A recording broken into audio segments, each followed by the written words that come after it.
Olá, sejam bem-vindos à segunda aula sobre interrupções. O que iremos falar hoje? Em primeiro lugar, iremos abordar o funcionamento do processador. Em seguida, iremos falar da sequência de execução do programa e dar um exemplo onde o LED da placa é acionado pelo clique de um botão.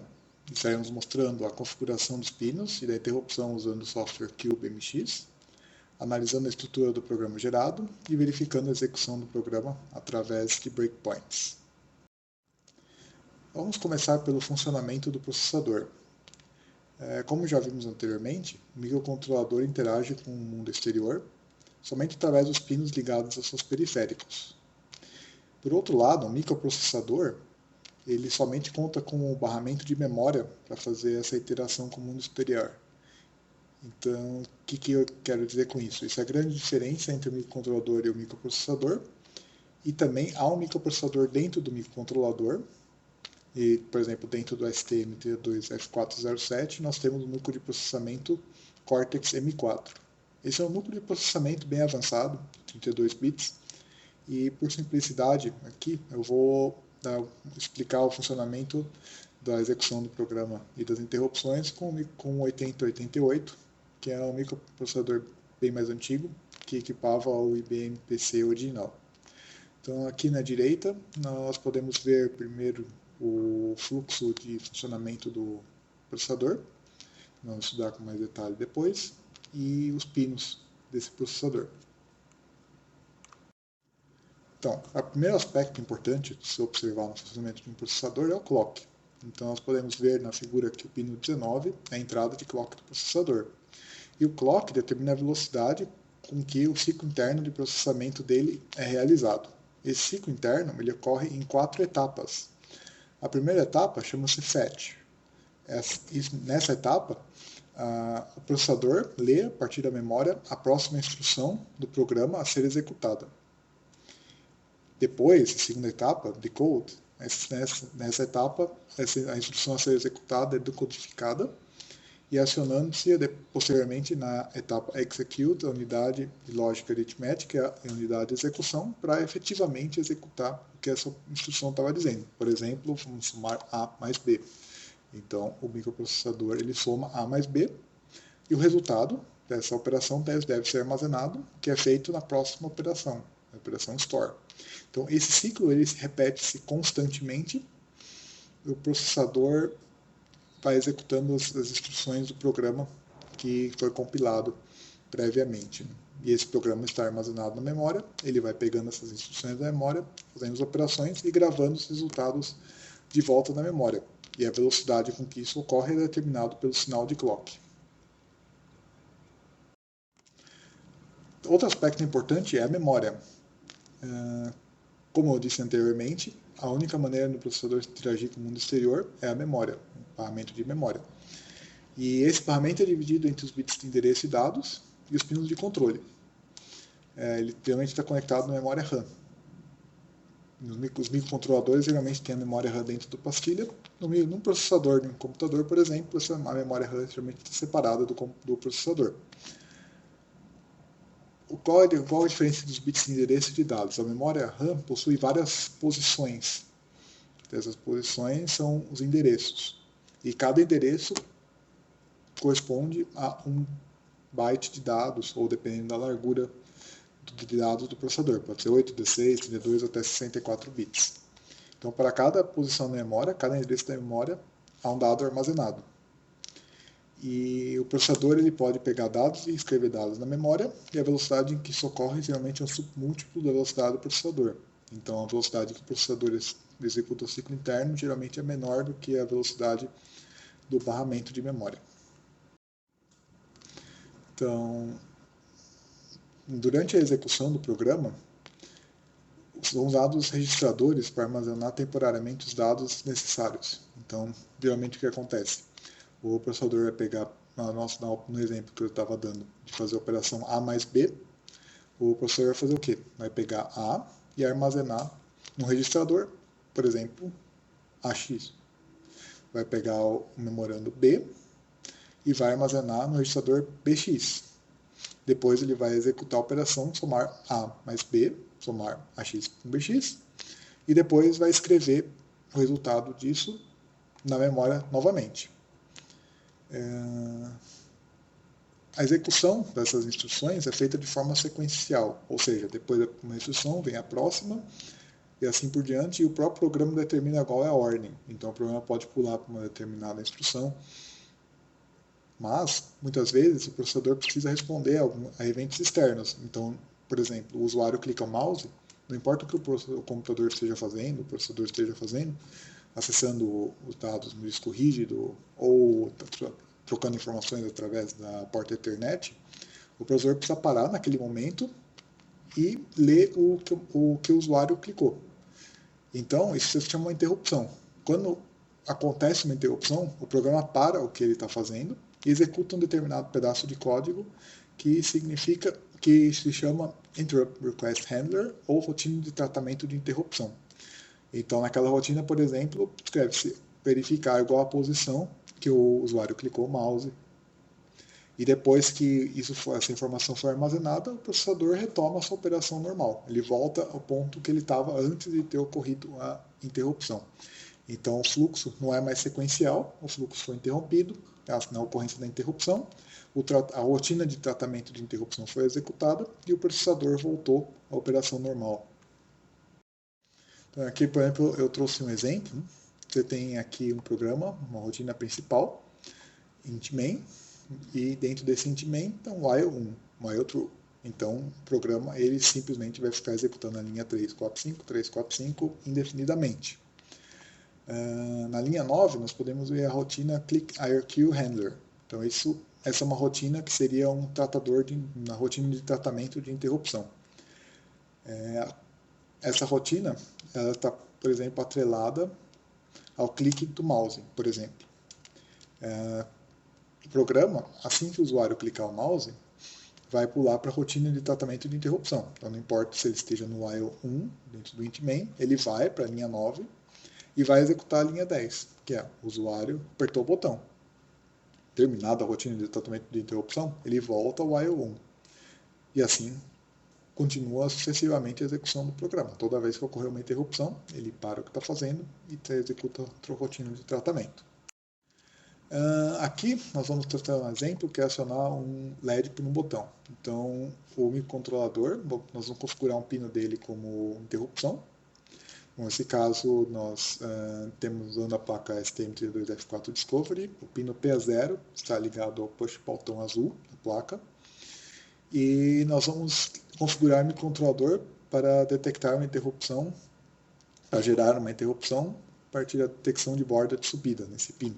Então, assim que houver uma borda de subida, ele vai parar a execução e executar a rotina de tratamento de interrupção. E nós queremos, com isso, alternar o estado do LED entre aceso e apagado. E, nesse caso, o LED está conectado no pino PD12.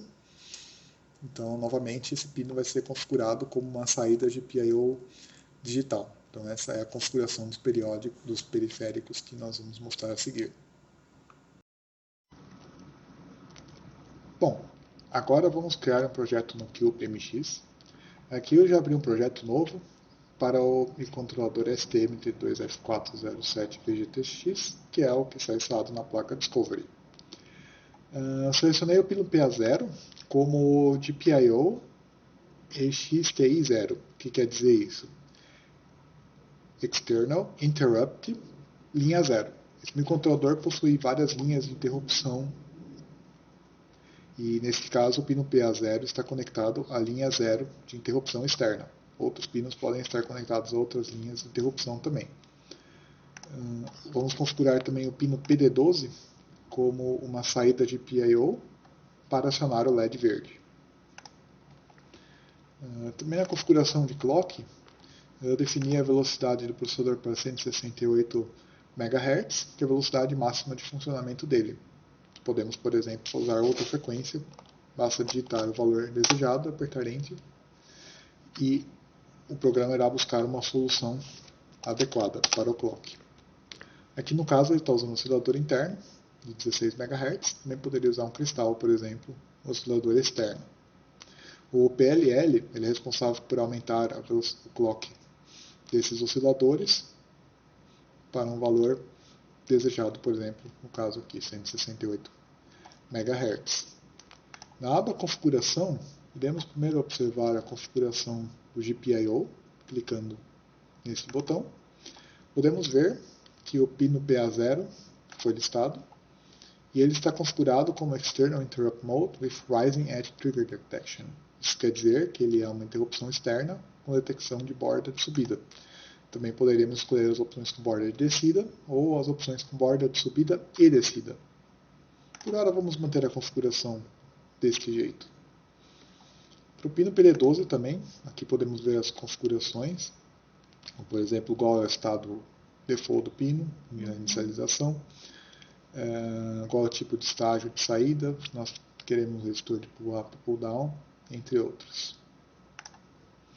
Muito bem, aqui nós escolhemos como IDE o Tool Studio, novamente, você pode escolher a IDE que você prefere utilizar, deixar as configurações como estão, default, e vamos fazer agora a geração de código-fonte.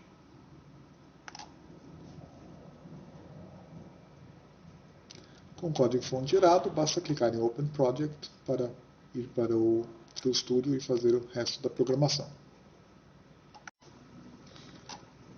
Bom, agora abrimos o projeto no Atollic e vamos analisar o código-fonte que foi gerado. No arquivo main, podemos ver a nossa função principal, onde também há as funções que são responsáveis pela inicialização do driver hall, do clock e dos pinos de PIO. Vemos também o IO1, onde o programa fica durante todo o resto do tempo em que o controlador está executando, exceto quando ocorre a interrupção. Vemos aqui o código da função systemClockConfig. As configurações de clock que colocamos no queue foram todas inseridas dentro dessa função. Aqui também temos a função mx_gpio_init.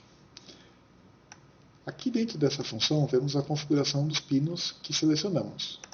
Aqui estamos ligando o clock para os bancos A e D de GPIO, ou seja, o pino PA0 e o pino PD12. E aqui vemos as configurações para o pino PA0, que é usado como detecção de interrupção de borda de subida. Temos aqui uma estrutura que define os parâmetros de inicialização do pino. Chamando essa função, nós estamos escrevendo essas configurações dentro do microcontrolador. E um processo semelhante é feito por pino PD12, em que ele é configurado como uma saída digital. Novamente, a estrutura é usada para chamar a função de inicialização. E o pino é configurado por default como reset, ou seja, a saída por default é 0. Aqui também temos essas duas funções, que definem a interrupção que nós configuramos anteriormente, HTTI 0, com prioridade 0, 0, ou seja, a prioridade máxima, e ela é habilitada chamando a função enableARQ. Aqui no arquivo roll.msp, temos a configuração da outra interrupção, que nós havíamos visto no queue, do SysTick, que no caso nós não vamos usar. E aqui, mais importante, está dentro do arquivo de interrupção, stm32f4xxet. Aqui nós temos a função que trata a interrupção do SysTick. Esse código já foi gerado automaticamente pelo queue. Ela é importante para o correto funcionamento do Hall Driver. Aqui nós vemos a função que nos interessa, que é o tratamento de interrupção da interrupção externa 0, que é o que acontece dentro dessa função. Vai ser executado no momento que o usuário apertar o botão azul da placa. Aqui eu inseri essa linha de código, Hall de PIO Toggle Pin, que é uma função que faz com que o estado do pino de saída seja trocado. Se o pino estiver em 0, vai para 1, se estiver em 1, vai para 0. Aqui eu coloquei de PIO-D para que o seja acessado o banco D, e o pino 12 para chamar o pino PD12.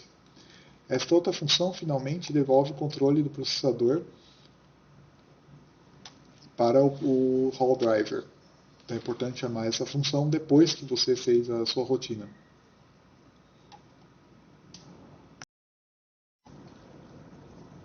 Agora, vou colocar um breakpoint na linha 77. Para isso, basta clicar 2 vezes nesta região ao lado do número da linha, aparecendo essa bola azul.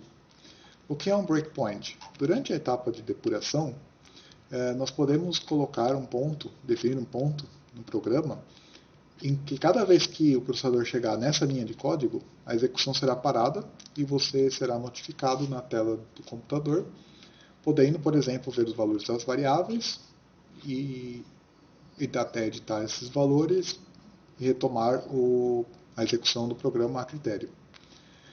Definido o breakpoint, vamos agora fazer a depuração clicando em Debug. A placa já está conectada ao computador, irá fazer a compilação primeiro, e assim que terminada a compilação, irá trocar de perspectiva para a perspectiva de depuração. O programa iniciou parado na linha 76 do arquivo main.c. Aqui nós podemos clicar nesse botão para voltar à execução. Muito bem. Agora vou apertar o botão azul da placa para ver o que acontece. Vemos que a execução do programa foi interrompida justamente dentro do External Interrupt Handler, dentro da rotina de tratamento de interrupção configurada para o pino PD12. Vamos retomar a execução do programa clicando em Resume. Clicando novamente no botão, vemos que novamente o programa parou a sua execução. Clicando no Terminate, podemos interromper a execução do programa.